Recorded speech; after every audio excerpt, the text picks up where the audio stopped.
Okay. Do you want to bullshit for a couple minutes? Yeah, Or a yeah. couple Let's seconds? let's vamp for a minute. Let's vamp for a minute. Whoa. Whoa.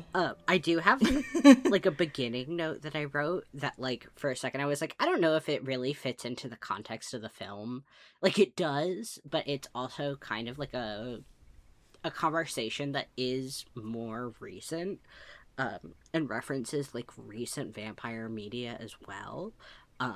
I know we're kind of talking about like the context in which the film was created, like the time period, Mm-hmm. but I think it's like worth kind of going into. Um, I just kind of wrote like a precursor note of like the return and rise of vampire media, specifically highlighting black vampirism and like in America, and the context of like vampirism historically has been used as a metaphor for trauma, and using it in like an American context. Of course, my mind goes immediately to Sinners and Interview with the Vampire, of like recent media that has come forward like within the past couple years that are Mm-hmm. highlighting this like very specifically. And I do think it's worth adding how Blacula historically as well, um, does kind of go into the idea that vampirism is meant to be like a quote unquote othering, um, and like a social othering as well as like a literal like biological othering, as being Yeah. like you have to eat people to survive and you're not allowed to live because you have to do that.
um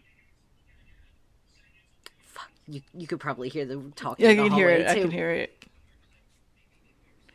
I was It on might home. not come up on the recording. I hope not. I don't If know. anyone hears that in the background, that's my dad listening to politics as loudly as possible. He's listening to his he's shows. lis- he's listening to Coco Melon right now. Let him That's be. his. That's his adult male liberal Coco Melon. Yes, it is. Although speaking of vampires, he's been very excited to watch Lestat like over and over again. Oh yeah. Oh my god, I still need to finish season 1 of Interview with the Vampire. I know it's only 7 episodes, and like the next season's only like 7 episodes, and this season's only like seven It's episodes. intense. Yeah, it's like a lot It, to take in. it's like I'm glad that I've watched it as it came out initially, because I had to wait a week for an episode every single time. So like I wasn't Yeah, like, you could take it in. yeah, I could take it in. I showed it to Al in like not one setting, but like over a week, and like watching it over a couple day period, I'm like, this is a lot back to back. Mm-hmm. And I watching it, you very much recognize that it is realistically taking place over just a couple day span of a couple people talking to each other. And that's kind of freaky. I don't like that part. That part, like, unnerves me, that I'm like, no, this, like, they do reference it in the Vampire Lestat, that they're like, yeah, so the first 2 seasons technically only take place over, like, a week or 2 period. And that is, like, a marriage falls apart. That's insane. It is insane. And it, like, they do go into, of course, like, vampirism as a curse, and, like, as a not just like a social curse, but like as a how certain vampires see it as a gift of immortality, and some vampires see it as like a literal curse of life. And I do think that kind of like goes into like the history of vampirism, and like how vampirism was seen as a rise socially, because it was basically tuberculosis. Like their concept of what vampirism was literally like both. It was both like a hatred of death, and also it was a hatred of, there was a level of like Orientalism, but like hatred of Orientalism, as vampires were usually based off of like ethnic features of, yeah, like kind of Middle Eastern, but like I would say more like specifically Caucasus region kind of ethnicities, where it's like you are white adjacent, but you are just not normal enough to Europeans that they are like, yeah, it's like, yeah, go on. Oh no, it's like the uncanny valley, but for racism. Yes. Or for racist, rather. Yes. Vampires vampires were like the uncanny valley of early racism. And it's, I feel like a lot of vampire media, I guess in the middle times, I guess, like, we look at recent vampire, like, super recent and old vampire media being, like, very explicit about these elements, but, like, in the middle, you have stuff like classic Dracula films that do not touch that part at all. It is just kind of sexy, and that is it. Yeah. Yeah. That was my note. Okay, I'm gonna leave all that in because it's pretty good. Go ahead. I'm just gonna do the intro and then... Welcome to the show. This is Buckets of Blood with Banshee and Fangs, aka EJ and Ani. Hi. Today we are reviewing Blacula, 1972, directed by, I forget his name. William Crane. William Crane. I should remember that because it's in my notes. I talk about him a little bit. I wrote, like, every time I write down what movie we're watching, I have the year and the director listed. That's good. I usually do that, but I don't. I wrote these notes like on Sunday, and it's been a few days. Wednesday, yeah. Yeah. So we're going to talk about Blacula and exploitation films, and specifically blaxploitation films a little bit. I was going to ask if you had anything to say, but you had a lot to say. Yeah. That's my basic point there is, Blacula actually touches on these topics that, like, a lot of other vampire media in, I guess, the period in between right now and when vampires began does not touch, which is race. Yes. Let's get into it. Exploitation films are movies that capitalize on, quote, current trends, niche genres, or sensationalized content. Exploitation films date back to the 1920s, but the most notable examples of early exploitation films were made in the 30s and 40s and put very sensationalized content in what they labeled as educational films. Think Reefer Madness, 1936. A classic. Yeah, I actually have that on DVD. Would it be considered like weed exploitation? Yes. That's a great band name. Weed exploitation. Yeah. Hey guys, we're weed exploitation, and we're gonna rock your socks off. That'd be like a great stoner metal band Absolutely. name. Yeah. Writing that one in my list. Weed exploitation. Just in case, I hope no one steals this if they're listening to the podcast. The best band name I have written down is Gigabiter. Wait, what is it? Gigabiter? Like gigabyte? Oh. But like Gigabiter? That's really good. I have it saved with like a little star next to it. That's really good. That could be like your DJ name. It would be so... Imagine that on like a poster. Yeah. Anyway. Where was I? After the dissolving of the Hays Code in 1967, exploitation immediately became a bountiful subgenre. And after the development of home video and direct-to-video possibilities, the genre grew even more thanks to independent producers. However, after the MPAA decided to shut that shit down, by the 80s, exploitation film production waned and faded away. Some popular exploitation film subgenres are cannibal films, spaghetti westerns, stoner movies, splatter films, mockbusters, and of course, the subgenre of today's film, blaxploitation. The genre... Oh, do you have anything about that? The only thing that came to mind was this is like a kind of niche reference, but like everyone who listens to Strange Eons would know what it is. How to Be a Gravedigger, like movie that was passed around, and like the genre of shock horror films, but they're very specifically supposed to be like VHS home videos of people doing, I guess, just like shit they shouldn't do, like grave digging. And like the genre of like underground, I think of the 90s and people ordering VHS tapes that are like compilation VHS tapes. I think of that as like an extreme form of the horror genre's exploitation films. Yeah. Which is like kind of an interesting way of thinking of like a time capsule almost of like where we were in film, because now everything's just posted straight online. Like the closest thing you get to a compilation is like a Vine compilation now. Exactly. Yeah. We used to be a society. We used to be a proper society. We used to have to email. I was about to say oh my email. God, not you can't even email. They didn't even have email. No, we are so Generation Z that we said email before we said mail. Yeah, a mail order. Mail order VHS tapes to get content you can now get on like I was gonna say like Something Awful, but is that a subreddit? Something Awful is like a website, but it's like a forum website. This is like the worst statement I'm about to make, and it exposes a lot about me that I know what this website is, but Kiwi Farms. Oh, I know what Kiwi Farms is too. Yeah, I wish I didn't know what Kiwi Farms is. I wish I didn't either. But Kiwi Farms is like a similar type of website to Something Awful. Okay, that makes sense. Mm-hmm. So the subgenre of blaxploitation was originally created for Black people only, to see ourselves represented in a human way to combat racist stereotypes. UCLA even financed Black students to attend film school to help this effort. However, the subgenre made its way to Hollywood and reached a wider audience. But with the good comes the bad, because when the genre reached the mainstream, Hollywood decided to cater more to mainstream views of Black people. But these films also showcased Black music such as funk and soul.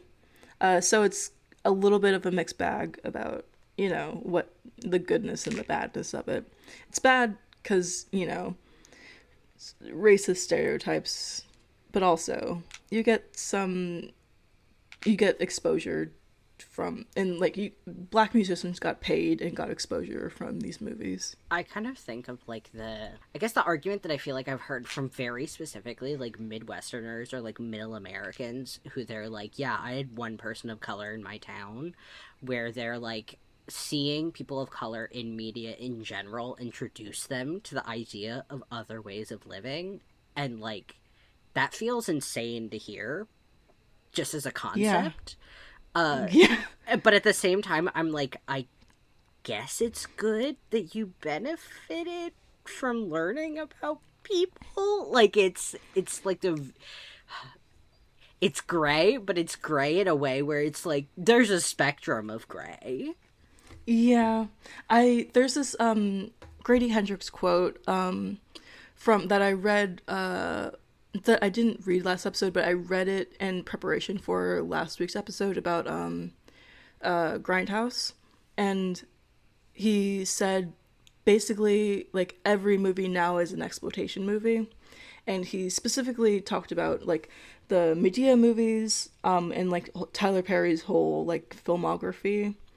And it's like I truly hate Tyler Perry movies because I think they're so like, you know, Yeah, I think, everyone knows. what is it? FD But like, Slinger on YouTube made like, I think it was like a 7 hour oh, FD video. Signifier. FD Signifier, yes, yes. He made like a 7 hour video about it. And I Yeah, was like, that's fair. That's real. I feel like a lot of black people have like a lot to say about Tyler Perry.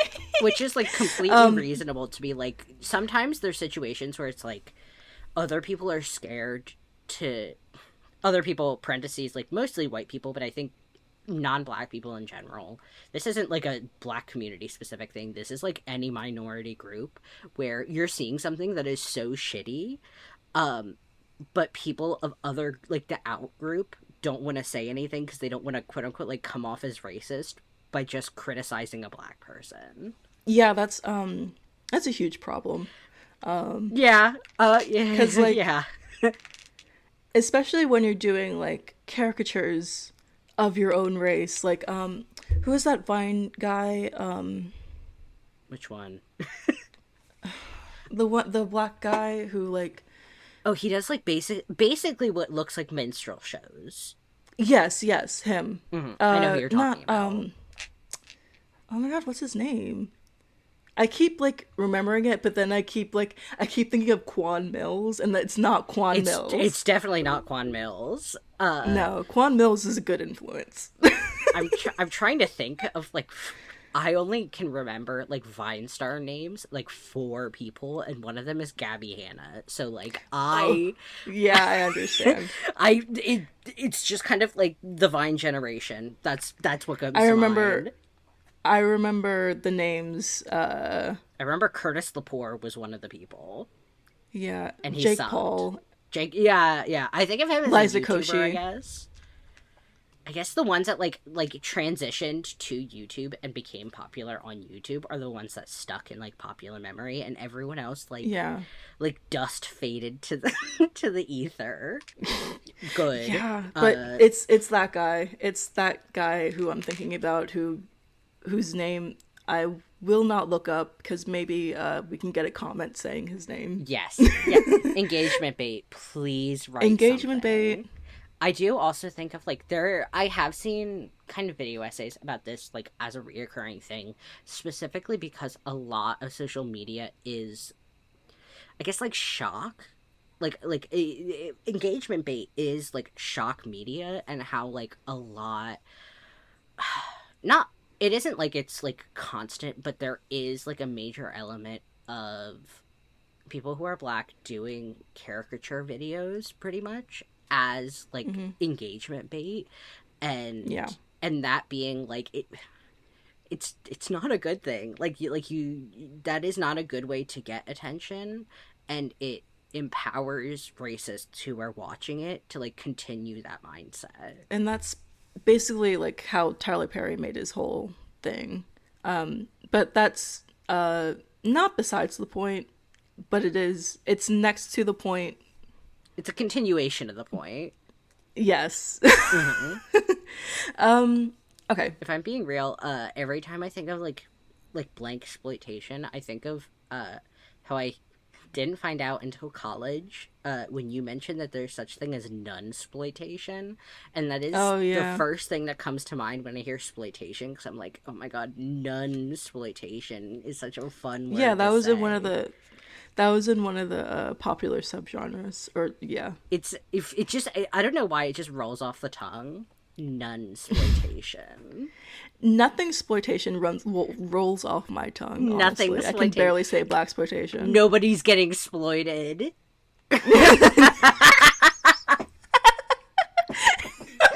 Nothing exploitation. Nothing's happening.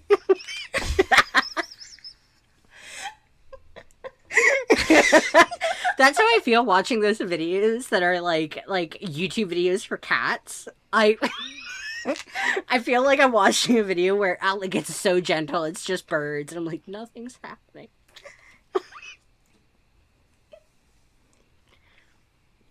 I think that this is maybe something that we should get into at some point, because like I feel like we could definitely do an episode on this and just like find one of these. I have been feeling for like a while now that YouTube exists almost the same way that public access television existed when we were younger. Yeah. And now there are like full feature length films that come out through YouTube because it's an accessible media. Mm-hmm. But it is also a place where like you can make realistically like the most harmful version of that media and just put it out there because there is that like nothing barrier of entry. Yeah. Everything exploitation. Yeah. Everything exploitation. That's YouTube and content as a whole in this brave new world of ours. Can I say something really? You're gonna laugh. I know you're gonna laugh. Yeah. Shane Dawson. That's everything exploitation. It is. We went through it. It was that era of YouTube was everything exploitation. It's like that, and then he kept doing it with his conspiracy videos. Yeah, he still makes conspiracy videos. Oh yeah, he does. He makes yeah, he does. They get millions of views still, and that makes me really upset. Anyway, it makes me so angry, but like, there's Jeffree Star is still making millions. So like, what? Anyway, are they still friends? I don't think they are. I think their friendship was a hoax, or not a hoax, but like a media cash grab. Yeah, I aim to know as little as possible, and yet still find out. Yeah, ain't that just the way? That's just what following like drama YouTubers is, or where you're like I want to hear like niche in community stuff. I love like book drama YouTubers. Yeah, that's so fun. It's so interpersonal. Did you hear about the Hot Girl Reads or whatever it's called? Yes, that she tried to oh my god, she like trademarked like Hot Girl Reads or something. Like she trademarked like something very specific, and it's like, oh my god. I keep saying this, but like I feel like we are in an era where if you want, the only way to make a ton of money is exploiting other people. And you have to do something like not immeasurably cruel, but like directly cruel to make money. And she went, yeah, I can do that.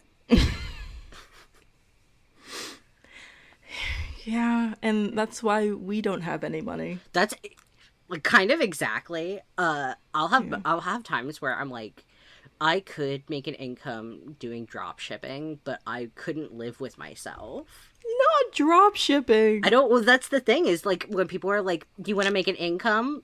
Drop ship. And it's like, no, I'm not going to drop ship. But like the price of having morals is having no money. Is going to like a market, like a community marketplace and seeing like 12 of the tables being 3D printed slop. Anyway, back to exploitation films. Oh yeah, we were talking about that. Podcast where we chat. Yeah. Podcast where we talk about drama YouTubers. I would listen to that personally. Yeah. Anyway, back to horror.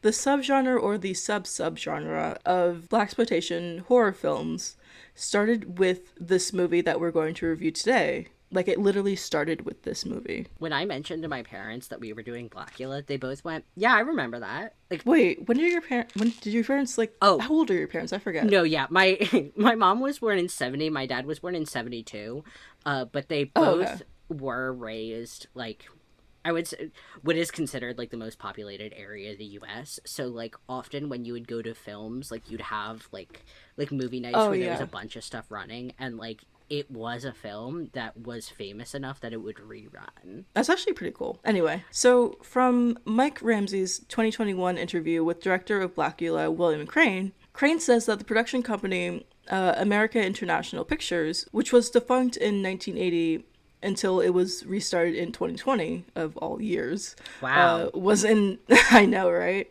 It was in dire straits, and they were planning on doing a black vampire movie. Crane was in the, quote, right place at the right time to be hired for the movie, but the original script called, get ready for this, Count Brown's in Town, was was, let me finish the sentence before you say anything, was full of, quote, shucking and jiving. Ooh. Yes. Oh. See, like, the name off the bat, the thought of, like, seeing that as a headline, I think, is what came to mind immediately, and I was like, that... First of all, Blacula has a ring to it. Like, I'm glad they changed it. Like, you need something catchy, but it also very much just feels, like, closer to a caricature kind of name. Yes. Yeah. Yeah. Count Town is awful, though. It's bad. That's what I mean. Like, it's a bad name, and it gives, like, a bad connotation on top. It's very Guess Who's Coming to Dinner. Yeah. It's like, you know how there's, like, two categorizations of camp, where, like, good camp and, like, bad camp? That is bad camp. Yeah. So Crane didn't want to do the movie after reading the script, even though he was already hired to do it. Wow. I wonder why. But the movie star William Marshall got the producers to change the script into something less, that. And ended up actually being similar to Uriah Derek D'Arcy's 1819 short story, The Black Vampire, which is a very good short story. I will link it in the description. It is so good. Mandatory read. Mandatory reading. A story about an enslaved man who is resurrected as a vampire.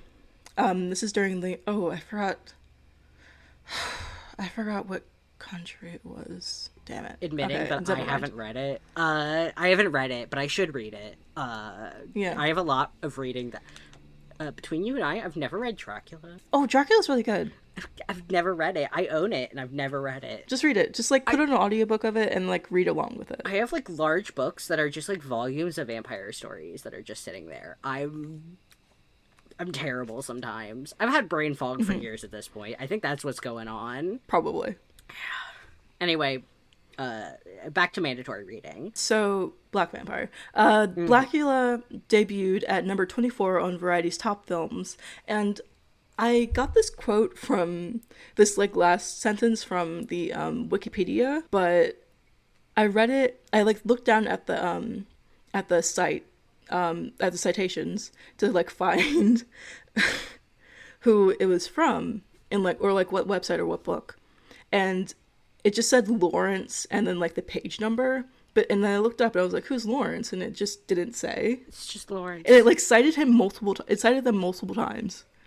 Oh my god, maybe and it's like... could not figure out who Lawrence was. It's lost media now. Damn it. Lost media. If anyone in the comments wants to sound off on who Lawrence is, leave a comment below. And that last quote was, it was one of the highest grossing films of 1972. It was not. With over, and you'll see why, with over, get this, over $1 million. For that time. For that time, it is a lot, but the highest grossing movie was The Godfather, and that made, like, several million. I mainly laugh because I love lying. Literally. I love Lawrence lying. Loves lying. And, like, I checked, like, the highest grossing, I, like, Googled, like, the highest grossing films of 72. It was The Godfather. Which is, and, like, The Godfather. Yeah, and I went down to, like, go to, like, number 24, like it said on Variety, and it was, like, some other film, and I kept, like, checking different lists, and it was, like, besides, like, Variety's list, and I just couldn't find it on there. So, It's not the highest grossing film of 72. I'm trying to think of, like, what list it would be on. Maybe like a highest grossing black films of 72. Like, maybe. But that's still, like, not the highest grossing film of 72. Which... Yeah. Well, it says one of the highest grossing films. That's fair, yeah. One of... Which is not if you say true. One of the highest grossing films, it's gonna be one of the highest grossing films if it's, like, over $1 million. Yeah, I was about to be like, if you have 1,000 films and it's, like, 237, technically it's in the top. Exactly. But that's a lot of that's a lot to slog through. And that's the end of my background notes. We're at like 38 minutes. Yeah, I love it. I looked over earlier and I was like, disk space remaining for 1,700 hours, and I was like, well, that's good. It is at 36 minutes though. All right, let's try to get this done in an hour and a half. We'll have a lot to cut out. We do have just like stuff for a while. All right, do you want to get into the movie? Sure. I should have written down the year. I just wrote like Dracula's castle parentheses 1700s. Oh, it was 1780. Okay, 1780. Okay. I will say immediately I was like, this is not exactly lore accurate Dracula. No, it's not. And I'm fine with that. I'm fine with it just being like some guy. So the movie opens on a thunderstorm, Transylvania, at Castle Dracula. After a party, Dracula hosts Prince Mamualde of the Ibani tribe and his bride Luva for wine. The prince is trying to stop the slave trade, but Dracula finds the notion ridiculous and says slavery has merit, quote, merit. Yeah, I wrote down quote unquote merit, like specifically a quote. And then he calls it beautiful afterwards, and Mamualde is saying like directly it's barbaric. Yeah. Which like again reflecting back on like vampirism, where some people see it as a gift and other people see it as a curse. This is kind of like a foreshadowing. Yeah. Dracula even says that he would love to buy a enslaved person as pretty as Luva, and says Mamualde shouldn't be insulted by that. Mamualde calls Dracula an animal and tries to leave, but Dracula calls in like his men, his guards, I guess. Yeah, he calls in his guards, and then his harem comes out. He calls in his guards to apprehend Mamualde and Luva. Mamualde fights them off best he can, but in the end, he and Luva are captured. And this is the brides of Dracula like descend on Luva and stuff like that. They don't like bite her or kill her or anything.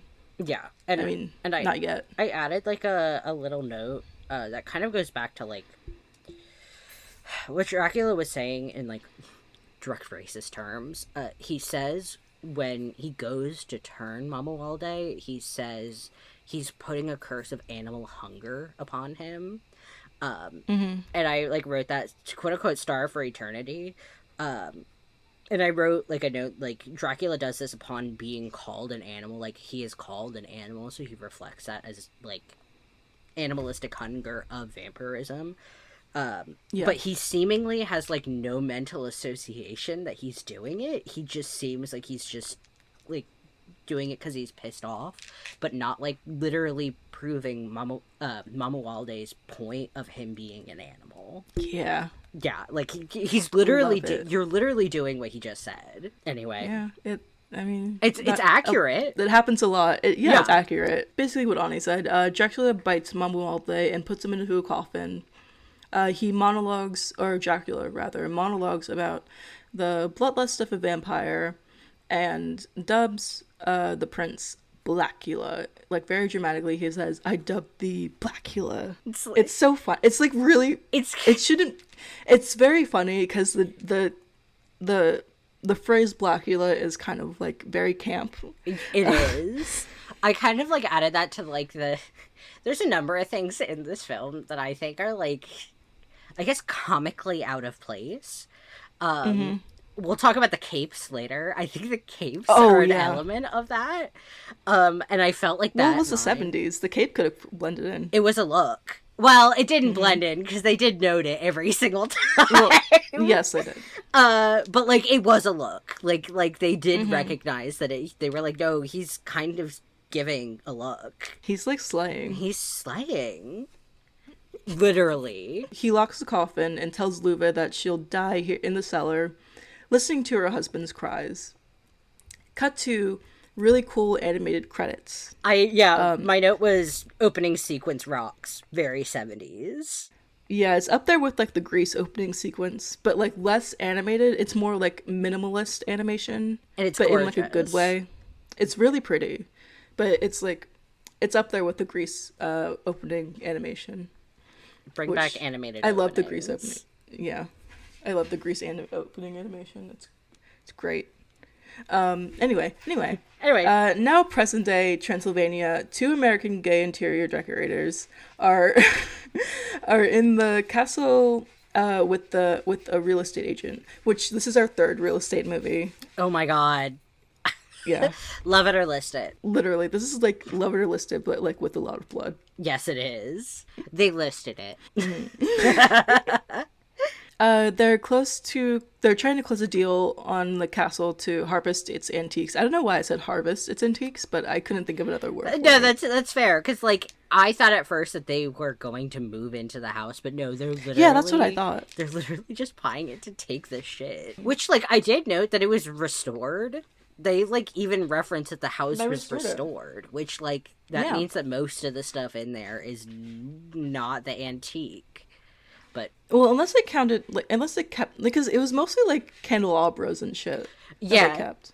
That they got. I wrote the note of like at one point I forgot who said it, but like they're talking to each other. The two gays are talking to each other, and one husband to the other says, "You silly lamp queen." I did say that. You silly lamp queen. You silly lamp queen. And I was like, oh, write that down. So the two interior decorators, Billy and Bobby, don't believe in Dracula, but the agent does. So they use that belief to get a better deal on the decor. The agent says that the castle's been restored and that there are hidden rooms. They go down to one hidden room and they immediately find Mamualda's coffin. Now they put everything on a ship and sail it off to Los Angeles, which happened not in Los Angeles, but Dracula in the book Dracula puts like his coffin on a ship and sails off to like London or something. I forget where. Yeah, I know. I know that in the original track, I know I said earlier I haven't read it. I know parts of it. I know that there's like an old Western cowboy character. Yes, there is. Yes, there is. That's fun. Yeah. Can we get a yeehaw in the chat? I forget his name. Oh, I wish I remembered it. I need to reread Dracula. But I have so many things I need to read. Dracula Daily's running right now. Wait, what is that? You don't know about Dracula Daily? No. It is like an email service that, like, leading up to Halloween is the last day, they send, starting during the summer, they send little bits of Dracula every single day to your email, so you read it leading up to Halloween. Oh, that's fun. They do it every year. Nice. So, hey! You could read Dracula that way. You could read Dracula with everyone else right now. So now they're at the warehouse. They're at a warehouse. Yeah, chatting about the antiques. When they get to the coffin, Billy says that he'd love to put the coffin in their living room instead of a daybed. But Bobby is very like, I don't want that. Yeah. He goes to just like cut it open too.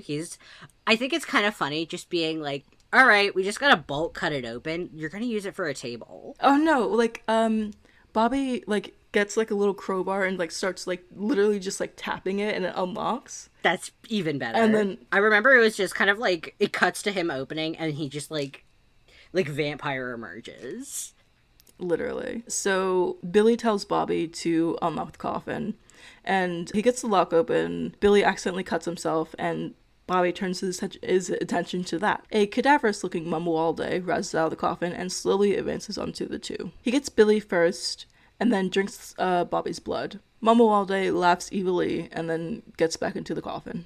I also noted he had the cape in the coffin, and he pulls the cape out and is laughing as he puts on the cape, which is great. That's great. Oh, and then it cuts to the funeral scene immediately of Bobby. And Mama Walde is, like, straight up, like peeking through the curtain. So Bobby's body, like, moves, like, on its own. Like, his hand, like, grips the edge of the coffin. And then his two closest friends, sisters Tina and Michelle's boyfriend, Dr. Gordon Thomas, comes in. They lament the fate of Bobby. And Gordon says that the two women should check on Bobby's mother. Gordon looks over the body. He explains to the funeral mortician, right? I think I couldn't tell if it was mortician or funeral director. I was trying to find. I wrote down his name somewhere. I think it's Swenson. Yeah, it's Swenson. Mr. Swenson. He also makes like a note of he's like, yeah, the bodies just sometimes do that. No, they don't. Yeah. I love that where he was like, yeah, they just do that sometimes. They move. The corpses move. Mm-hmm. They start gripping things. And then Dr. Thomas is immediately like, I'm a scientist. There's something wrong here. Oh yeah, he's asking about the wound. He's like asking about specifically the depth and the appearance of the wound. And also the two sisters had left already. Yeah, the mortician says that a chunk was torn out of Bobby's neck 2 to 3 inches deep, but he chalks it up to a rat bite. Yeah, he's like, that's a pretty big rat. Yeah, it's a huge rat. Gordon says that Bobby must have lost a lot of blood, and when Gordon asks about Billy, the mortician says that he hasn't worked on him because Billy was white.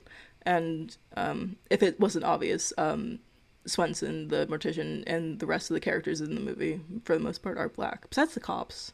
The cops are white. Yeah, all the cops are white, and like comically piggy looking too, which I really enjoy. That they look like I like that they're in the stupid hats too. Like they're in the little hats. They're in the you know when they put hats on babies because their head is forming wrong? Oh my god. It looks like the head is forming wrong baby helmets. And it's all the white cops. And they're all very stupid. Yeah. That's the best part. That isn't the best part.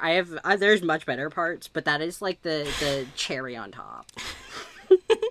So Tina and Michelle walk to Bobby's mother's, but Tina splits off because she's too tired. She starts to feel like she's being followed. Oh, this is where I noted that she has like a great outfit on, and like her shoes are so cool. Yes, they do, and they give like a little cut just for it too. Yeah, they had to show off the shoes. Well, yes.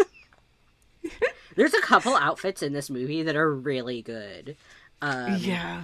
Oh my god, there's one character. I don't think her name is Claire, but I think it started with a C.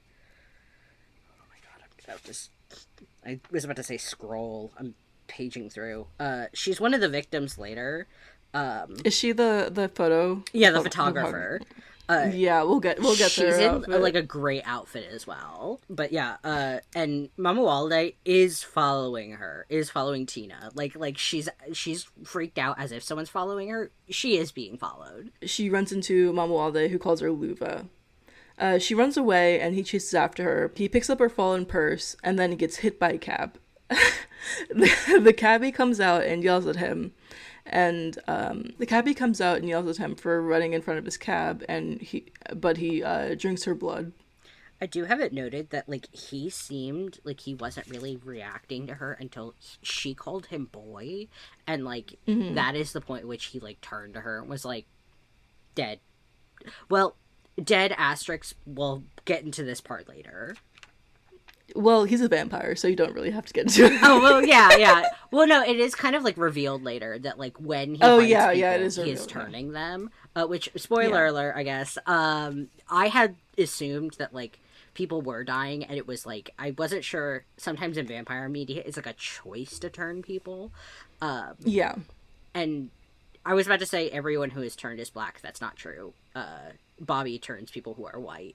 Boo! Anyway, Bobby ruined the theme. He can't resist a quirked up white boy. It's in his character, unfortunately. But like I had a note where I was like, is he intentionally turning people, or is it just like these are his first kills? Like, they are quite literally his first kills. So he might just not know what he's doing, and he's just turning everyone. Yeah. Or maybe you can't... I don't know if they can suck blood and not turn someone. That is not, like, clarified. That's not, film. like, revealed in the lore. And that's okay. It is what it is. But yes, I assume... But, actually, no. I'll talk about that later, actually. Right. Tina gets home and unlocks the door. When there's a knock at the door when she gets in, she gets a knife, but it's just her sister. It's just Michelle. Tina explains what happened. Mama Walde gets back into his coffin and goes to bed. Oh, he's holding Tina's bag, like, tenderly in his arms as he goes to bed. He's like, that's still my wife. Which... I guess. Like, they go into that later. It's like, yeah, I guess. Yeah. I guess she's her wife. I guess she's your wife. And reincarnated or something. It cuts to Dr. Thomas in his investigation. So he speaks to Sam, what's his last name? I just threw Peters. morgue Sam employee. Peters. Oh wait, no. That's Peters's the lieutenant's name. So he speaks to Sam, who is the coroner. I'm gonna say something kind of funny here. The only white person who I named in all of my notes was Billy. That's fair. The rest of them are just like morgue employee, lieutenant. I was like, they don't need names. So the cabbie Juanita, he's like not operating. He wheels her out. Coroning. He's definitely with the bodies. And I don't know if it's revealed at this point and I just missed it, or if it is revealed later. He has a hook hand. Yeah, I didn't notice that earlier. I didn't notice it until he picks up the phone, like, at the end of the movie, and I was like, am I stupid? No, I didn't notice that either. I was like, did he always have that? I don't think he did. Maybe they forgot until the end. Yeah. Movie continuity. And he makes like a comment about how the cabbie was quote unquote looking for it by driving a cab. Yeah, he's a bit of a misogynist. Probably also a little bit racist. Probably. Most likely. I assumed that I was like up. One strike.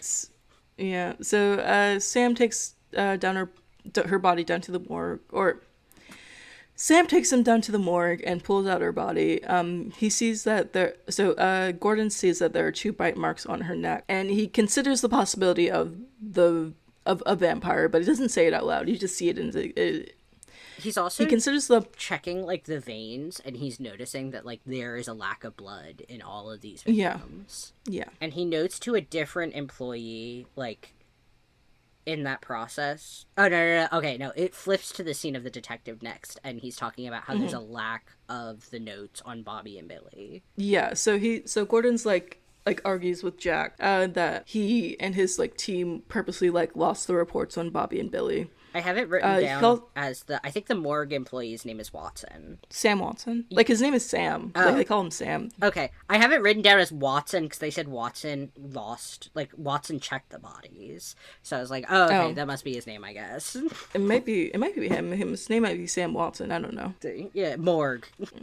Jack calls in the secretary to find the reports, but the reports are lost before distribution. And Dr. Thomas is immediately like, there is incompetency here. He was like, the police work is sloppy. And he notes that Jack, there's like a number of black cases that like this is happening with in general. Jack asks Gordon what his theories are, and Gordon says he doesn't know. Jack very pointedly says that they might have been killed by Black Panthers, and Gordon's like, what do you mean Black Panthers? Which I think is arguably These were 2 funny gay interior decorators. is the idea of, like, they bit them. Exactly. The Black Panthers they're not actual used panthers. their fangs to bite them. Yeah, they are. No, it's quite literally just, like, the literal panther running on the street. But no, yeah, Gordon is like, no.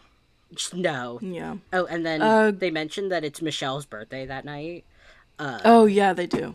Which is like kind of like the leading to what the club is going to be. Before that, Gordon calls the mortician and says, or the mortician Swenson from earlier, and says he needs an autopsy on Bobby. Swenson says because of the funeral going on that Gordon can come after 8. We also learn in the scene that Michelle and Gordon work together, and which is like fun. She's just like a I was assuming she was forensic lab, but they don't even say that it's forensics. It's just a lab. Yeah, I assume it's forensics. Yeah, I was like, oh, was it a meet cute? Yeah. I want more of them. So do I. I mean, we get a lot of them in the movie, but like, I want a backstory. I have a note on her, spoiler, I guess, on her outfit when they're grave digging. Oh, yeah. Oh, yeah.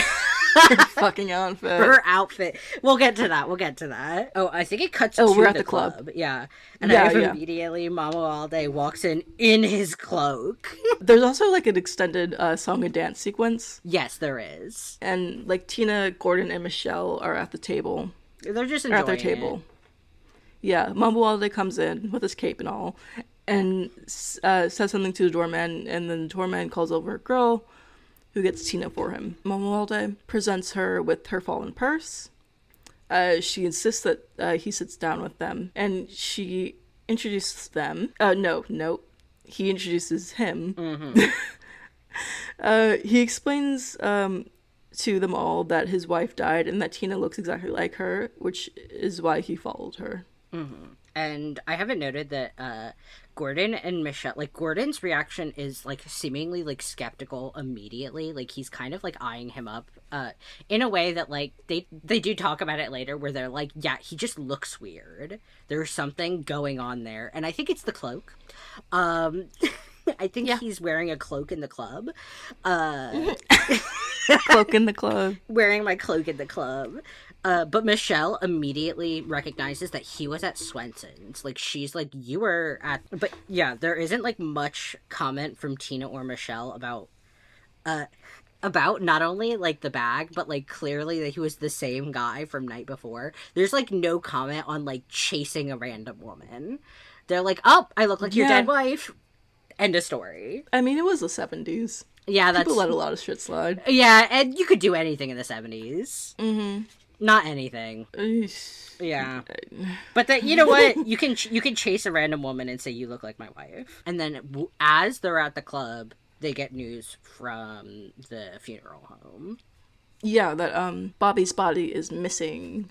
Casket fully empty. There's like a whole... They set a whole crew to open up an empty casket. And I have note, I hope Bobby is alive as a vampire, parentheses, gaily.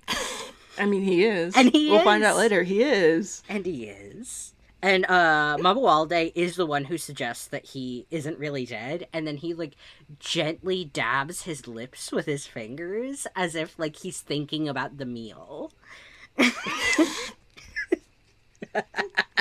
Oh, and then Skillet shows up. Oh yeah, Skillet.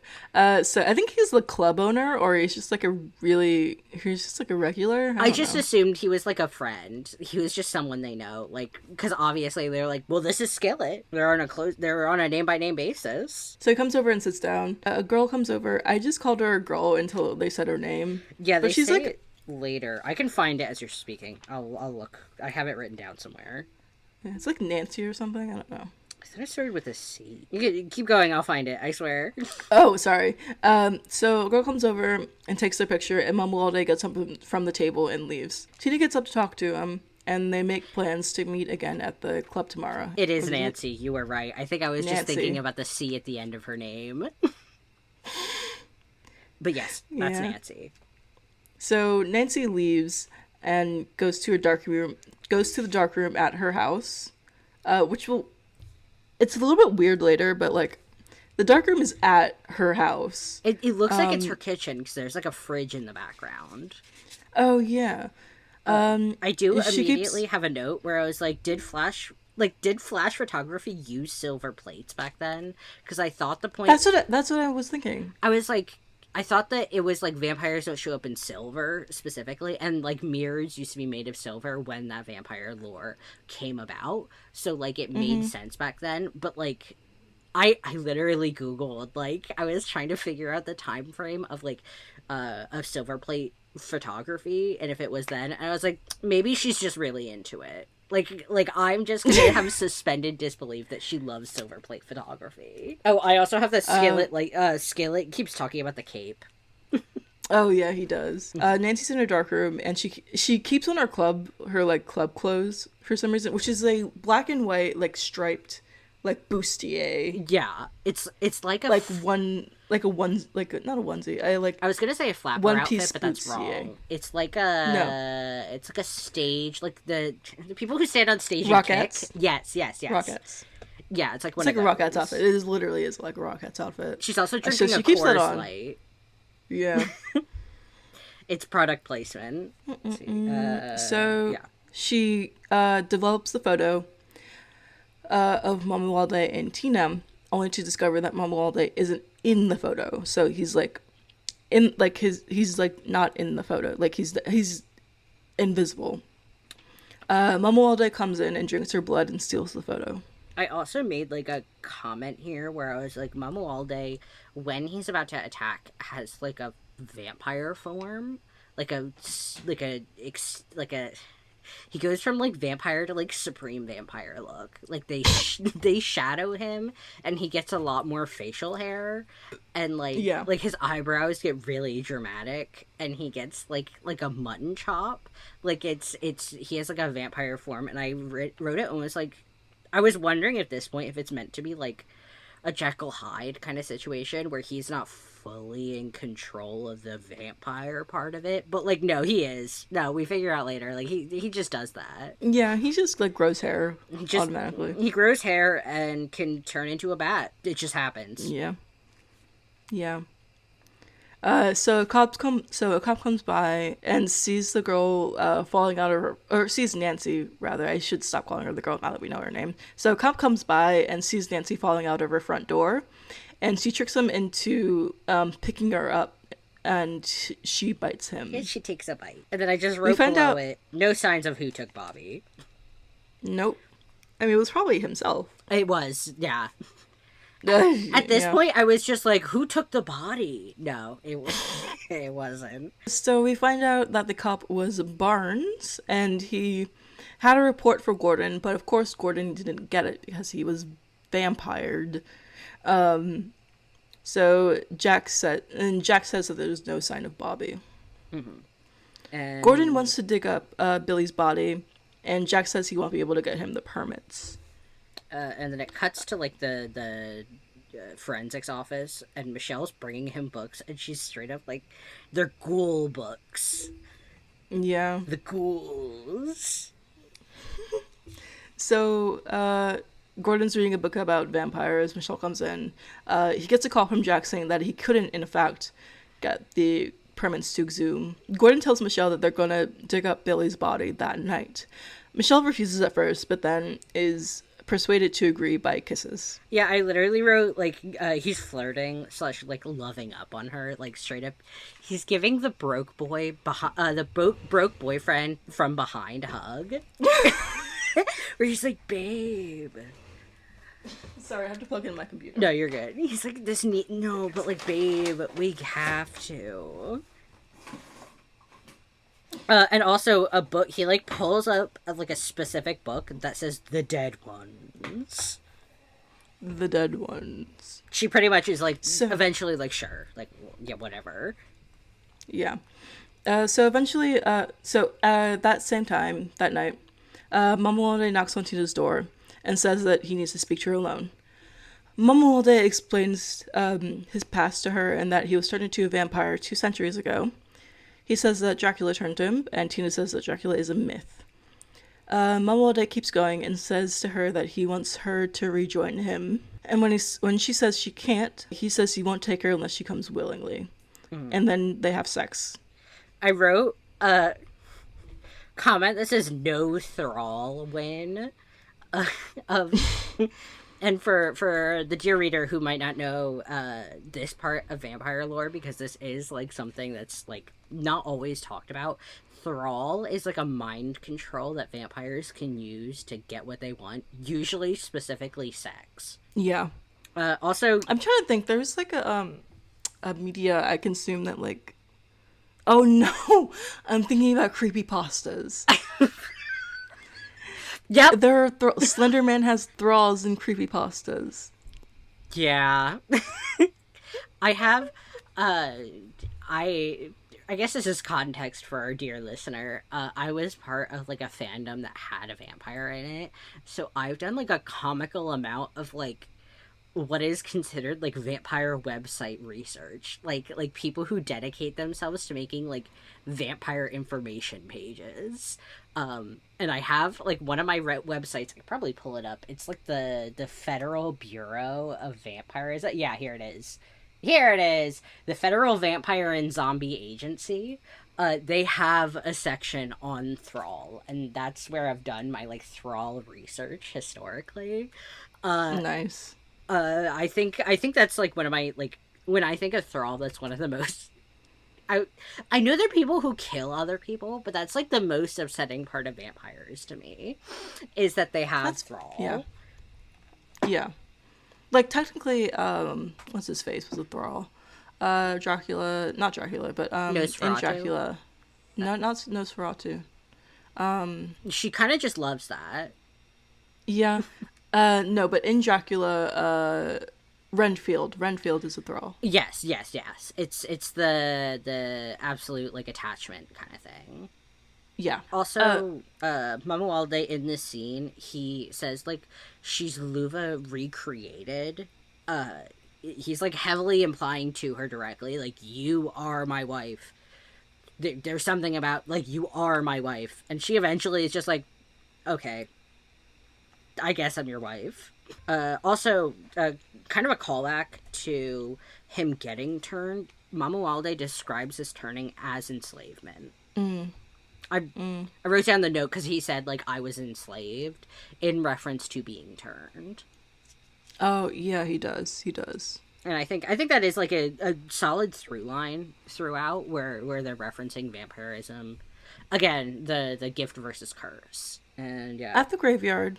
Oh, yeah, We're at the graveyard now. So at the graveyard, Michelle and Gordon dig up Billy's grave, and Michelle has like on a hat and like a was the coat matching? It was. I just wrote like her outfit is so funny to me because it's a very identifiable outfit for a crime. Yeah, her little like page boy hat. Yeah, I don't think that it matches, but like I remember the hat. No, I think it's the hat and the scarf are both velvet, but they're different colors of velvet. Oh yeah, yeah. Yeah, and the jacket is like the hat is like a yellow and the jacket is kind of like a maybe like an ochre. It's it's you know, like it's not the same color, but it is like it is an ensemble. It sure is. So they dig up Billy's grave, but he's a vampire. He springs out from his casket and attempts to eat Gordon, but Gordon stakes him. Yeah, and Michelle is yelling the whole time that he's alive, and Gordon needs to explain to her after, like, the concept of a vampire. Yeah. But, I mean... Like, she knows what a vampire is, but he's, like... Because she keeps being like, he's alive, and Gordon's like, he's dead, but he's not. That's, like, I think he says something basically, like, he's dead, but he's alive, but he's dead. And I was like, well, I get it, you're not wrong. Like... The books went to good use. The next scene is when I realized the morgue guy has a hook hand. Yeah, so afterwards, he says he needs to show Jack a vampire. Sorry. Wait, I have a really funny note for this section. Sorry, keep going. No, I just thought of the stupidest thing. The what? I just thought of the stupidest thing. What? When I said... he needs to show Jack a vampire. I was immediately like, he needs to jack a vampire. I have to jack a vampire real quick. Yeah. I have a quick job to do. I have a note here that said Dr. Thomas is anti-vamp because he is a cop. Both are incurable and terminal. Okay. That's it. All right. He's anti-vampire because he is a cop. Yeah. Wait. Yeah. And you can't cure that.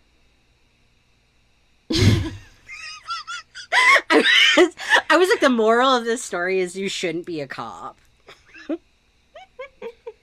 Oh, I also have, this is like in the morgue scene, and Gordon calls the morgue employee and tells her, just transgendered the morgue employee, tells the morgue employee that he needs to lock up the cabbie. The morgue employee does not do this. No. And I also made a note here because I was like, does freezing stop the vampire? Because she goes from frozen to vampire. And like, in my mind, I was like, then the answer is to freeze them. You could have just frozen all the vampires instead of killing them brutally. Maybe it was a parallel because there's a lot of fire later. There is a lot of fire later, yes. So maybe it was like, you know, a little like inverse of that. It was a little sprinkle for the ahead of time. Mm-hmm. And I also, she ends up attacking the morgue employee, and I think this is one of the coolest shot sequences in the whole film. Oh yeah, definitely. It has like a I wouldn't call it like fully a Dutch angle, but it's kind of like the way that she's leaping at him is like a very like, it's like she's coming at you. Mm-hmm. And I thought that was fun. Yeah. It's like slow-mo, and she's like it's like she's hunting him. She is. She is. She's gonna have a bite. God, we might go up to an hour 40 with this. Yeah, we might. Let's keep going. All right, so Gordon pulls up to Jack's place and picks him up and drops Michelle off with Jack's wife. Juanita, unthaws, eats Sam. Mm. Meanwhile, Mamuwalde and Tina, and Tina are with each other, and he has to leave because it's almost daylight. Tina says in so many words that she wants to be a vampire, but she's too afraid. When Gordon and Jack pull up to the police station... Oh, what? Tina also says I love you when he's leaving. Oh, yeah, she does. There's like it's kind of like it's supposed to be like telling you that they're really true. When Gordon and Jack pull up to the police station, they go down to the morgue and see a bunch of blood. So they go into the office with the body, and Jack very dumbly like pulls off the sheet, and vampire Juanita starts screaming, and tries to attack him. Gordon does however, have is a prepared. big cross. Yeah, he has a giant like silver cross, like a large cross. It's comically large, and he opens the blinds to let the daylight in, and she dies. She kind of just like drops, like sometimes in vampire media they like burn. Oh yeah, away. I meant to talk about that. Yeah, well, So because I Mamuwalde does later. Well, yeah, spoiler. he does, but I assumed that because Mamuwalde was turned by like a head vampire, like Dracula, he's also like a head vampire. Yeah, I'm guess. basing this off like Simpsons lore, or like Treehouse of Horror lore, where like when you turned by a head vampire, you become a head vampire. Well, I also think because it is kind of like. It's kind of like vampire mythology in a lot of realms, but it's not always continuous, that if you kill the vampire that turned you, you die. Like, down on the chain. But Dracula's dead, and Mamuwalde's still a vampire. So, like, that doesn't... I guess it doesn't count. Also, the morgue employee is seemingly dead, and they don't seem to, like, shoot him again or anything. So it is implied just, like, that he is just dead, unless he is... Maybe Mamuwalde is the... No, he can't. He's not the only one who can turn vampires. Never mind. No, yeah, because Bobby turned, like, a horde of guys. Yeah. Who all now have capes, too. We'll get into that. Anyway, yeah, she just kind of drops. Like, they don't, like, show if she's, like, melting or anything. No, she just, like, drops in the sunlight. Yeah. At Jack's office that morning, he's, like, drawing a vampire... and they talk about what to do next. Okay, so this is a vampire. You draw like ... smiley face 2 teeth. Exactly. It looks exactly like that. So Gordon wants to put out an APB on Bobby and Sam, but Jack says that's a bad idea. Jack says that they'll put police all over the city, which is apparently a good idea. Because that'll work. Yeah. It's not like they're vampires or anything. Exactly. So at the club, Tina... in another good outfit. I don't remember the outfit of this scene. Oh wait, no. She has like the Princess Leia, like oh my god, yeah. It's like a hat, like almost. gold. Yeah, it's like a it's like a netted what's hat. It called? Yeah, those are called something. I forget, like a coif or something like that. I also thought I was just like Princess Leia hat. Hold on, I'm I looking thought a coif was like a like when you do like a certain curl, but I might be wrong. Like a coil. No, like a coif is kind of like when when like you do like a old housewife hairstyle where like it kind of swirls in the front. I think that's what a coif is. It's coming up hennin. I don't think that's it. Silver mesh headpiece. Hold on. Images. Show me more. Oh my god, I'm so like I need to know. Well, what if you need one? I do need one. It's not telling me. Damn. I'll do some research later. I'll do like Googling headpiece research. Yeah, it says hennin, but that's not it. It's a different. A hennin is a different thing. Anyway, she's wearing a headpiece. What's this? It's like a medieval sort of like thing with like two little buns on the side. She looks like Princess Leia. Yes, yes. Mama Walde orders a Bloody Mary. Yes, he does. So Tina's at the club with Gordon and Michelle, waiting for Mama all day. And when he comes in, Gordon starts grilling him on the occult and vampires. Mama all day plays it coy, but Gordon tells him that they're looking for a vampire's coffin. Mama all day gets up, and he and Tina leave. Skillet comes over and asks about Nancy, and also says something about the cape again. Yes, he does. He really likes that cape. He really wants that cape. I think I haven't want it noted too. that he's like, he tries to buy it off of him. Yeah. Which, like, yeah, I get it. Mm-hmm. And then Gordon goes to Nancy's house. Yeah, and he finds the dark room in disarray, and then he finds the negative of Tina and Mama all day, or like the lack of Mama all day. And he goes to find her. This is when he figures it out. Not when he was asking him about the occult. This moment. Mamolde wants Tina to come with him and to be turned, but Gordon and Michelle burst through the door, and there's a fight. Mamolde gets away. Cops chase him down the street, and one tries to shoot him, but Mamolde is impervious to bullets. Yep, Tina's just drawn at the news of Mamwalde killing people. She's, like, clearly upset at the idea of him killing people.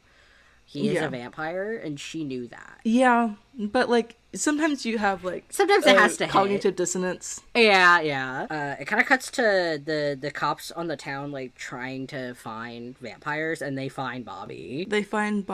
Oh, yeah. In a cop car, Jack asks the cops at the station to name all the buildings in the area after they find Bobby. Or they find Bobby, and he's, like, walking down the street with a guy. Mm-hmm. He's quote-unquote picking up a friend. Yeah, quote-unquote. These buildings include the warehouse. The cops head to the warehouse. Barnes is there, too. Oh, we're almost at the end. Yeah. So Barnes is there, too, who is now a vampire, but that's a secret.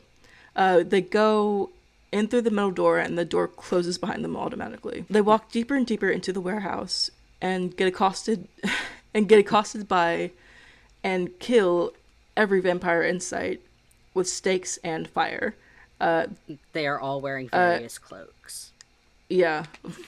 Some cops die in the process. Yeah. Some cops die. It doesn't really matter. They're, like, a little sad about it, and then it's nothing. They're red shirts. You know? So when they kill Barnes, it's, like, obviously, like, a guy in a burn suit, and I think that's so funny. Yes, it is. It's, like, he almost looks like, you know, when they're training dogs on, like, a body, and they put, like, a little... Yeah. Oh, yeah, they put, like, the little, like, padding on them. Yeah, he looks like that.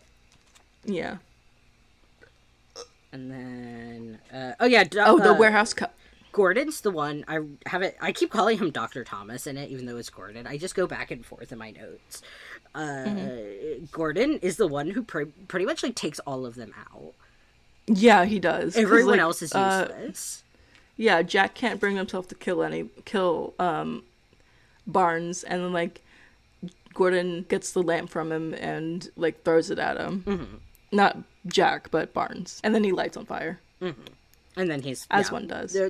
Burning suit. So the warehouse catches fire, and they exit through the metal doors, and they run into Mama Walde. He turns into a bat and leaves. Before he turns into a bat, he says he's about to go for an appointment, and then it's like a dentist appointment. Yeah, it's like it is a dick appointment. He's going to Tina. He is a dick appointment. And then it goes. Gordon goes back to Tina's apartment to try to convince her to help them take down Mama Walde. Mm-hmm. And she agrees. So she agrees to... Yeah. Yeah, she agrees to help them trap him. So there's a crowd of people outside, and there are police cars, and we see Mama Walde looking down from above. He's, like, on a building looking down.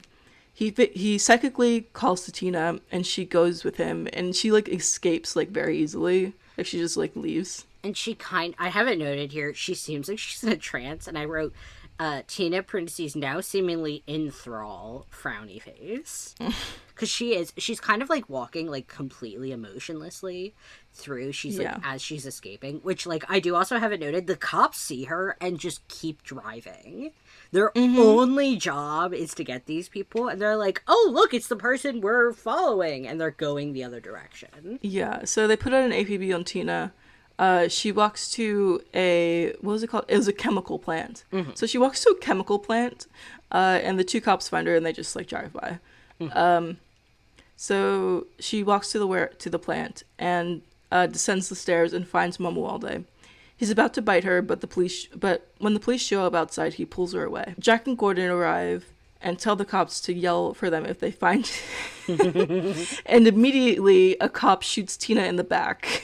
Oh, and they're also immediately like, keep your eyes out for his coffin, as if he's just gonna be sitting in his coffin. As if that's all vampires do. They're like, yeah, he'll be in his coffin. So cop shoots Tina in the back, and Mamuwalde has no choice but to turn her. And I wrote parentheses, most intimate turning in the film. Mamuwalde yells at Jack and Gordon that they will die here. They will be entombed in the chemical plant. All who enter will die, parentheses, this will be your tomb. Your tomb. Your tomb. Your tomb. Your tomb. Yes. It just your tomb echoes. Sequence of... I have it written down as sequence of many white cops dying comedically. Oh, yeah, so... They're like falling down stairs. Like, he throws barrels like from like the top of like a ledge down to a cop, and it's so funny. It's like he's just like they're literally just tumbling. It's like Donkey Kong. Yes. I thought that was the funniest scene where like it's they're clearly doing like a movie shot of oh my god, bad stunts where it's like they don't have the budget for it. Just start rolling down the stairs. Exactly. And then Gordon and the lieutenant find the coffin. Yeah, they find the coffin and Jack gets ready to stake it. Gordon opens it and Jack stakes it, but it's not Mamuwalde that they stake. It is vampire Tina. Michelle screams and cries. As she would. It was her sister. It was her sister, yeah. Mamuwalde appears, and when he sees Tina dead, he loses the will to live. He gives her like a memorial at her body. He's giving her like a memorial before he's like, anyway, time to kill myself. Yeah, he starts up the stairs and kills himself in the morning daylight. It's a gnarly dramatic death with maggots and skin slowly melting and smoking into a skeleton. And then it just ends. Yeah, it just ends. They do the credits at the beginning. I thought this death was like really good. I thought it was a good death. You had to save like the budget for like the main piece. character. You had the title character.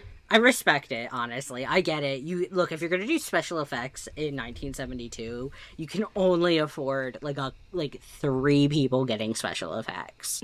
And my only question at the end of the film was, why did they assume he was in his coffin? That is like the most. I know it's just like it's plot. It's moving the plot along, but I was like, he's in a big building with no windows. Why would he be in his coffin? But they're cops, so they're not meant to be smart. What was your favorite part? My favorite part, if we're talking like shot sequence, it was when the like morgue attack. I just like how that was filmed. Yeah. I think my favorite part, if we're talking about like what is happening within the film generally, I think it is when Nancy is getting attacked and she's doing the film development. I think it's like visually very interesting, and it's also like kind of the pivotal point in the movie. I see. What was your part? Honestly, my favorite part was like all of Tina's outfits. Yes. Amazing. Great. Costuming department was amazing. Off the wall. But like my favorite part was honestly Mamuwalde's death. Just because like the effects they weren't like realistic or anything, but they were like really effective, which is like better than being realistic. Doing like maggots and shit like works. Yeah, it works, and like his like skin starts to like melt into his skeleton, and like his eye sockets like go, and it's just like crazy cool. It's like yeah, horror movie, yeah. I also really liked Billy and Bobby. Yes, great characters. I love when there's a camp gay. Like I like that he called him a lamp queen. You silly lamp queen. You silly lamp queen. Anyway, Alright. solid film. I'm glad this is like a historic, pivotal film because it's pretty solid. Yeah, it's a good one. Which is like I don't know what I expected from this film, but I'm so glad that it was good. Yes, I agree. It was good. It was good. And I really want to watch the sequel. I was curious in how they're gonna do the sequel, given he like very vividly dies. Oh yeah, it's like so I read the description on Tubi. It was like someone like resurrects him and like all his followers. Sure. So Tina comes back too. Hell yeah! All right, cool. Yeah. Maybe we do that eventually. Maybe if enough people comment below, we can do number 2. Yeah, and comment below. We'll do Scream Blacula Scream. Yeah. All right, that's the end of the show. I want to wrap this up ASAP because we're getting to 140. Yeah, and I still have to edit this. Yeah. So I'll link the socials and the whatevers below. I'll link the movie below. I'll see if it's on Archive. I don't know if it is. It is on Tubi. Thank you for listening. It is on Tubi. For free, obviously, because it's Tubi. So thank you for listening so much. Love you. Goodbye. Bye.